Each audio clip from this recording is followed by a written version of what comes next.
Hello students, कैसे हो आप सब। पिछली वीडियो में हमने आपको दीर्घ और गुण संधि के बारे में बताया था। आज मैं आपको वृद्धि और यण संधि के बारे में बताऊंगी। तो ठीक है, चलिए शुरू करते हैं।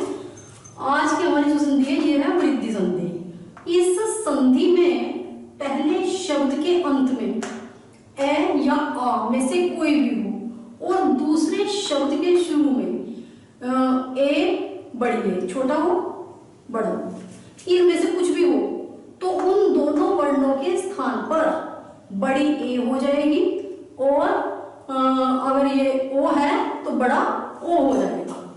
एक बार फिर से देख लो वृद्धि संधि में क्या करना है। इस संधि में पहले शब्द के अंत में ए या आ होता है, ठीक है। जो पहला शब्द है जैसे कि सदा, इसमें जैसे इसमें ए है इसमें आ है, तो ठीक है, इतना समझ आ गया।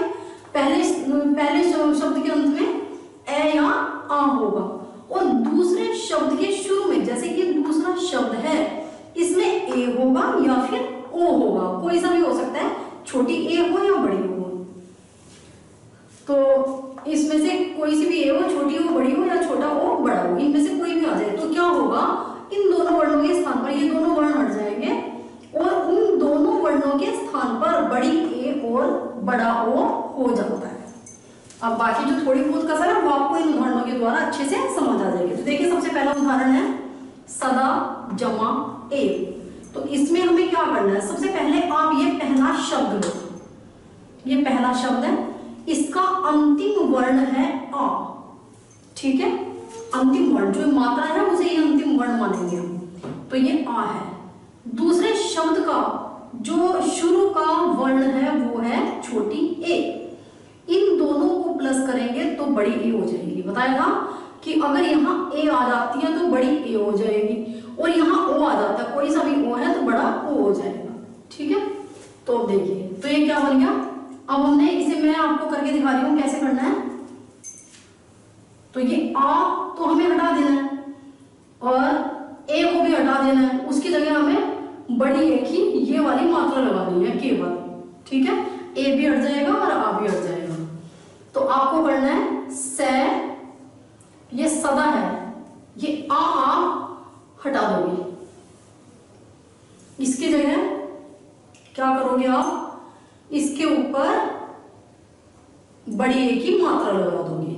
अब बचा क्या है, अब हमने आ की मात्रा भी काट दी है और ये ए भी काट दिया, इसकी जगह हमने ये मात्रा लगा दी। अब बचा क्या है वह, उसे आप यहां लिख देंगे, तो ये बन गया सदैव, ठीक है। अब दूसरा उदाहरण देखिए, मत जमा एक, यहां बड़ी ए है ए के बाद, यहां आ था यहाँ ए है और यहाँ छोटी ए थी यहाँ बड़ी ए है, लेकिन नियम वही होगा, अगर यहाँ ए है कोई सी भी छोटी है या बड़ी है, यहाँ बड़ी ए हो जाएगी।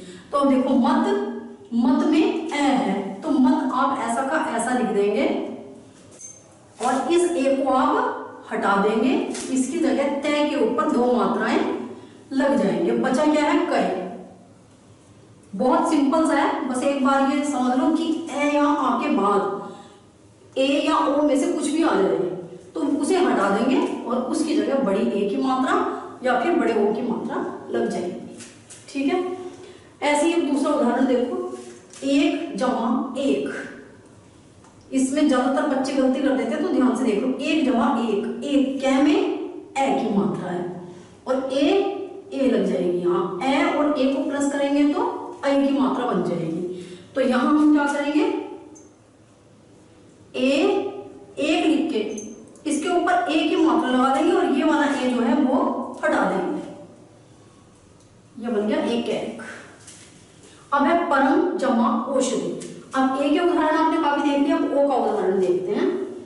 परम में ए की मात्रा है और यहाँ छोटा ओ है, तो ए और ओ को जब प्लस करेंगे मतलब इनमें संधि करेंगे तो बड़ा ओ हो जाएगा, अर्थात ये ओ भी हटा देंगे और ए तो इसमें छिपा हुआ है इसलिए उसे अलग से कोई ए की मात्रा होती नहीं है, तो आप परम को ऐसा का ऐसा लिख देंगे। ओ हमने हटा दिया है, उसकी जगह क्या करेंगे, बड़े ओ की मात्रा। बड़े ओ की मात्रा कैसे होती है, एक डंडा और ऊपर दो मात्रा। आगे बचा है शरीर, इसी में तो क्या बन गए? परमौषधि, परमौषधि। अब देखो दूसरा उदाहरण बड़े ओ का, इसमें बड़ा आ है और यहाँ बड़ा ओ है, तो ये आ की मात्रा भी हटा देंगे और ओ को भी हटा देंगे और इसकी जगह है के ऊपर हम बड़े ओ की मात्रा लगा देंगे। तो ये क्या बन जाएगा? मह लिखो, ए की मात्रा हटा दिए, ये भी हटा दिया, तो है के ऊपर बड़े ओ की मात्रा लग जाएगी, महोदाय।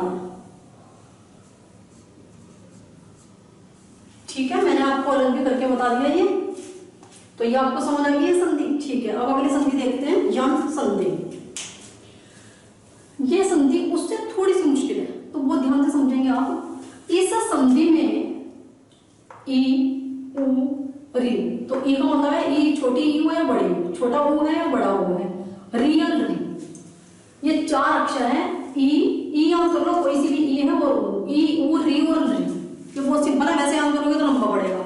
तो ई, ऊ, री, री के बाद यदि कोई असमान वर्ण आ जाए, असमान का अर्थ है कि इनके सामने ये वाले वर्ण ना है, जैसे ई के बाद ई आती है, गिरी जमा इश, तो गिरी रे पे भी छोटी की मात्रा और इश पे भी, तो वो दोनों समान वर्ण है। लेकिन जहां जैसे ये उदाहरण देखो, जैसे यदि है इस पे ई की मात्रा है लेकिन इसके बाद ई नहीं आई, ए आ गया, तो कोई असमान वर्ण अर्थात उनके समान या उनका सजातीय वर्ण ना हो तो क्या हो जाता है? अब देखो इसका नियम,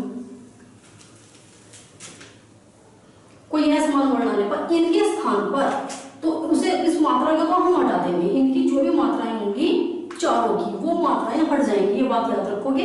और उसके स्थान पर क्या हो जाएगा? ये किसके स्थान पर होगा? ई के। अगर ई है तो यह हो जाएगा, अगर ऊ है, मैं आपको यहां लिख के बता रही हूँ, अगर ई और बड़ी ई में से कोई भी आता है तो ये मात्रा हट जाएगी। जैसे यदि पे है ये मात्रा, इस मात्रा को हटा देंगे और इसकी मात्रा की जगह हम यह लिखेंगे। अगर है छोटा ऊ या बड़ा ऊ तो इसकी जगह हो जाएगा वे। ठीक है, और अगर री है, री के बाद कोई असमान वर्ण है तो क्या हो जाएगा? रे। और अगर री है तो उसकी जगह हो जाएगा ले। बस ये छोटा सा नियम याद कर लो, अगर कोई सी ई में से कोई भी ई है तो उसकी जगह मात्रा हट जाएगी ई की, यह लगा देंगे। और एक बात और आप ध्यान से सुन लें, जिस वर्ण के ऊपर ये मात्राएं होंगी, इन चारों में से किसी की भी मात्रा वो वर्ण हम आधा लिखेंगे, ये मात्रा हट जाएगी और वो वर्ण आधा हो जाएगा। तो देखिए, अगर ई है तो उसकी जगह यह लिखेंगे, ऊ है तो उसकी जगह वह लिखेंगे, री है तो रे और री है तो ले लिखेंगे। अब यहाँ एक बार फिर से आप इसका नियम भी देखो, इस संधि में ई, ऊ, री और री के बाद कोई असमान वर्ण आने पर इनके स्थान पर क्रमशः यह, वह, रे, ले हो जाते हैं और जिस वर्ण पर उपरोक्त मात्राएं आएंगी वह वर्ण आधा लिखा जाएगा। ये बात भी मैंने यहाँ लिख दी है ताकि आपको याद रहे। अब हम इसके कुछ एग्जाम्पल देखते हैं।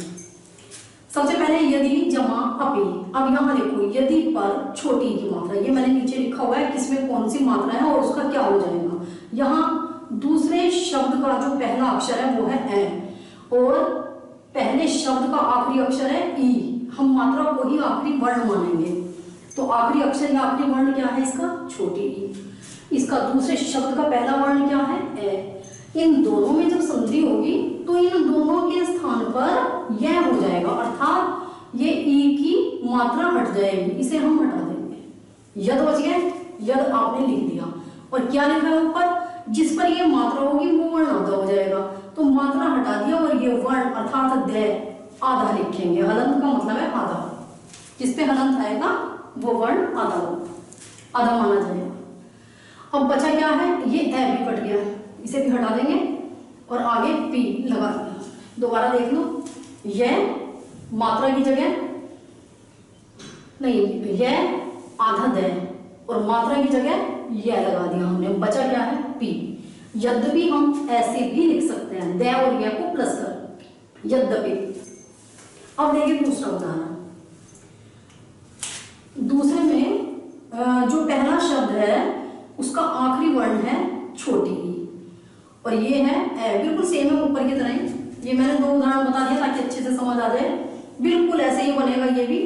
ये आ लिख दिया आपने, मात्रा हटा दी है, द आधा कर दिया। मात्रा की जगह पहले हम आधा अक्षर लिखेंगे और जो मात्रा हटाई है उसकी जगह जो वर्ण आएगा उसे हम उस आधे अक्षर के बाद लिखेंगे। ये भी आपको याद रखना है। तो आ लिख दिया, फिर आधा द हो गया, इस पे भी अलंत देखो। उसके बाद ई की मात्रा की जगह हो जाएगा या। एक बात और आपको याद रखनी है, जैसे ई है और यहां पर आ आता है तो हम उस आ की मात्रा को लगा देते हैं। जैसे इसमें देखो इति जमा आदि, तो ये इत्यादि हो गया। कैसे? इति में छोटी की मात्रा है, ठीक है। मात्रा हमने हटा दी, तय आधा लिख दिया, ई जमा आधा तय, ई और आधा तय लिख दिए। उसके बाद ये आ भी हटा देंगे, इस मात्रा की जगह क्या लिखेंगे? यह। अब यहां पर आ है तो मात्रा जो कि क्यों रहेगी, यह पे मात्रा लगाएंगे तो या लिखेंगे हम, ठीक है। इसके बाद है प्रति जमा उत्तर। अब यहां ई के तो उदाहरण आपने कहीं देख लिया और ऊ देखो, ऊ अगर आता है तो उसकी जगह क्या करेंगे? वे।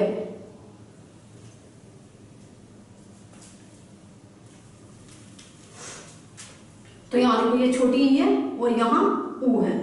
नहीं, ऊ की जगह ये ऊ नहीं, यहां तो ई है।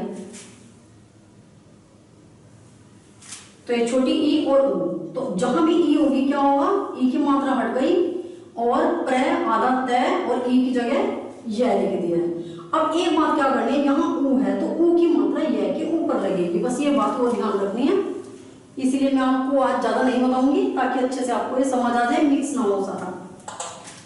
तो ये हो जाएगा प्रत्युत्तर। दोबारा देखो, मैं आपको लिख के बता रही हूँ। ये प्र आपने लिख दिया है, ठीक है। उसके बाद जो तय है जिसमें मात्रा है वो आधा लिखा जाएगा, तय। अब ई की जगह आप क्या लगाओगे? यह। जहां भी ई होगी यंग संधि में उसका यह हो जाएगा। अब यहां पहला अक्षर ओ है तो उसकी मात्रा उसे हटा देंगे, लेकिन उसकी मात्रा जरूर रहेगी। आगे बचा क्या है? डबल तय और रे, ठीक है। अब अगला देखो, अनु जमा एश। अब ऊ के बाद, अब ई के उदाहरण हो गया खत्म, अब यहाँ ऊ आ गया। तो ऊ के बाद अगर कोई असमान वर्ण है, ऊ तो नहीं है यहाँ पे, दूसरा वर्ण है, तो क्या हो जाएगा? ऊ का वह हो जाएगा। और जैसा कि ऊपर बताया, ये वर्ण तो हम हटा देंगे लेकिन इसकी मात्रा जो कि क्यों रहेगी और वो मात्रा वह के ऊपर लगेगी। तो अब ये देखो ये कैसे बनेगा? ए। मात्रा हमने हटा दी है ये ऊ की, ठीक है। ऊ की मात्रा हट गई, न आधा हो जाएगा, ए आधा न। मात्रा की जगह क्या लिखोगे? वह। यहाँ क्या है? ए की मात्रा, ये वह के ऊपर ए की मात्रा लग जाएगी और आगे शन, अन्वेषण। ऐसे आगे देखो, पितृ जमा आज्ञा। पितृ में री है, री के बाद आ रहा है, री के बाद री नहीं है, री के बाद आ है, यानी कि असमान वर्ण है। तो क्या हो जाएगा? ये री की मात्रा हटा देंगे, तय आधा हो जाएगा, तो पी ये आधा तय और ये र है, ये आधा तय है, ये र है, तो पितृ हो गया। ये पितृ, पितृ आ गया। अब यहाँ आ है तो त्रय पे आ की मात्रा लगेगी। ये हमने र की जगह रा क्यों लिखा है? क्योंकि यहाँ आ है, तो पितृ हो गया। अब लरी का भी एक उदाहरण देख लो, लरी जमा आकृति। ऐसे ही लरी में ये लरी की मात्रा हट जाएगी और इसकी जगह क्या हो जाएगा? केवल ल। ये मात्रा हटा देंगे, केवल ल रह जाएगा और ल पे यहाँ आ है तो आ की मात्रा लग जाएगी, आगे कृति। लरी जमा आकृति ला कृति। तो ठीक है, आप अच्छे से ये देख लीजिए।